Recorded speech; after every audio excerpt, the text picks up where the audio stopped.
मेरे प्यारे बच्चे, अगर तू आज यहाँ आया है तो सुन ले, यह तेरे कदम नहीं मेरी पुकार थी जिसने तुझे यहाँ लाया। तू सोच रहा होगा कि तू खुद आया है, लेकिन नहीं, यह मैं था जिसने तेरे दिल में एक हल्की सी चाहत जगाई, एक खिंचाव पैदा किया और तू यहाँ चला आया। क्योंकि अब समय आ गया है कि मैं तेरे जीवन का नया अध्याय खोलूं, एक ऐसा अध्याय जो तेरी अब तक की सारी तकलीफों को अर्थ देगा, तेरे हर सवाल का जवाब देगा और तुझे वहां पहुंचाएगा जहां तेरे असली हक है। मेरे प्यारे बच्चे, मेरी बात ध्यान से सुन। तेरी जिंदगी में अब जो होने वाला है वह तेरे लिए सिर्फ परिवर्तन नहीं होगा, वह पुण्य जन्म होगा। हाँ, पुण्य जन्म, क्योंकि अब तक तू जिस तरह सोचता था, जिस तरह फैसला लेता था, जिस तरह से डरता था, जिस तरह से खुद को छोटा समझता था, वह सब अब खत्म होने वाला है। मैं तुझे एक नई सोच दूंगा, एक नई शक्ति दूंगा, एक नया दृष्टिकोण दूंगा। और जब तेरी सोच बदल जाएगी तो तेरी दिशा बदल जाएगी, और जब दिशा बदल जाएगी तो मंजिल भी बदल जाएगी। तो पूछेगा, बाबा क्या इतना आसान है? मैं कहूँगा, जब मैं तेरे साथ हूँ तो बहुत आसान है, क्योंकि तू अकेला नहीं चलेगा। मैं तेरी आत्मा का मार्गदर्शक बनकर हर कदम पर तेरे साथ रहूँगा। कभी तेरे भीतर आवाज बनकर बोलूँगा, कभी सपनों में संकेत दूंगा, कभी किसी इंसान के रूप में तुझे संदेश भेजूंगा, कभी किसी घटना के माध्यम से तुझे दिशा दिखाऊंगा। बस तू थोड़ा सा सजग रहा, क्योंकि अब मैं बहुत सक्रिय होने वाला हूँ तेरे जीवन में। मेरे बच्चे, आज मैं तुझे समझाना चाहती हूँ कि तेरे रास्ते क्यों रुक गए थे। तू सोचता था कि तुझे अवसर नहीं मिल रहे, लेकिन असल में तुझे रोक रहा था। हाँ, मैं ही रोक रहा था। क्यों? क्योंकि जो रास्ते तू चुन रहा था वे छोटे थे, सीमित थे, तुझे थकाकर छोड़ देते। तू साधारण जीवन जीना नहीं चाहता था, तू महानता के लिए बना हुआ था, और महानता के रास्ते पे चलने के लिए धैर्य चाहिए, आत्मज्ञान चाहिए, अंदर की शक्ति चाहिए। इसीलिए मैंने तुझे रोका ताकि तू तैयार हो सके। बच्चे, कभी तुमने महसूस किया होगा कि बहुत कुछ काम बहुत आसानी से हो जाते हैं, और कुछ में चाहे जितनी मेहनत कर लो कुछ ना कुछ अटक जाता है। जानता है ऐसा क्यों?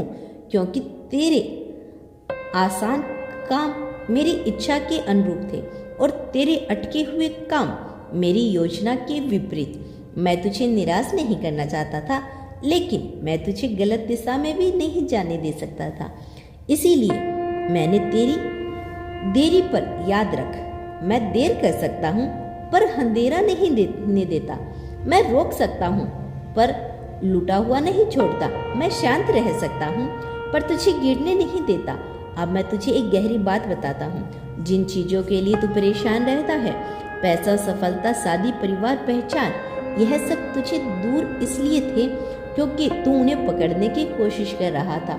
बच्चे, धन, प्रेम, अवसर, यह सब तितलियों की तरह है। जितना तू इन्हें पकड़ना जानता है, चाहता है, वे उतना ही दूर भागते हैं। लेकिन जब तू अपने भीतर सुगंध पैदा करता है तो यह सब खुद उड़कर तेरे हाथ पर आ बैठ जाते हैं। इसीलिए अब मैं तुझे सिखाऊंगा कि आकर्षित कैसे किया जाता है। जबरदस्ती नहीं, प्रार्थना से नहीं, डर से नहीं, बल्कि ऊर्जा से। बच्चे, दुनिया को भौतिक मत समझ, यह सब कुछ ऊर्जा है। तेरी विचार ऊर्जा है, तेरी भावना ऊर्जा है, तेरी शब्द ऊर्जा है, और यह ऊर्जा बाहर की दुनिया को प्रभावित करती है। अगर तेरी ऊर्जा डर की है तो परेशानियां आकर्षित होगी। अगर तेरी ऊर्जा कमी की है तो अवसर दूर रहेंगे। अगर तेरी ऊर्जा अविश्वास की है तो रिश्ते टूटेंगे।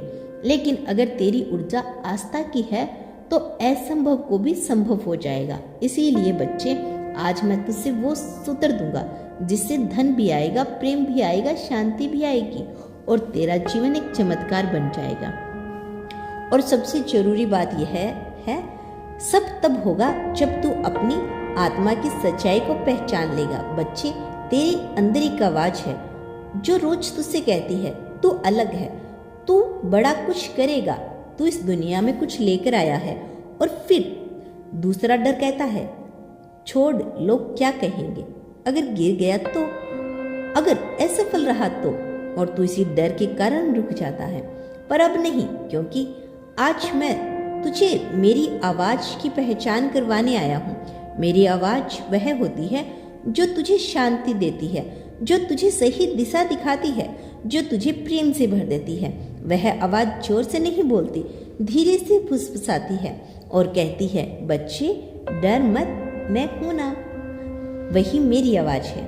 और आगे से जब भी यह आवाज आए तो इसे अनदेखा मत करना, क्योंकि वही तेरी नियति का रास्ता है। मैं सदैव तुम्हारे साथ हूँ बच्चे, खुद को अकेला मत समझना।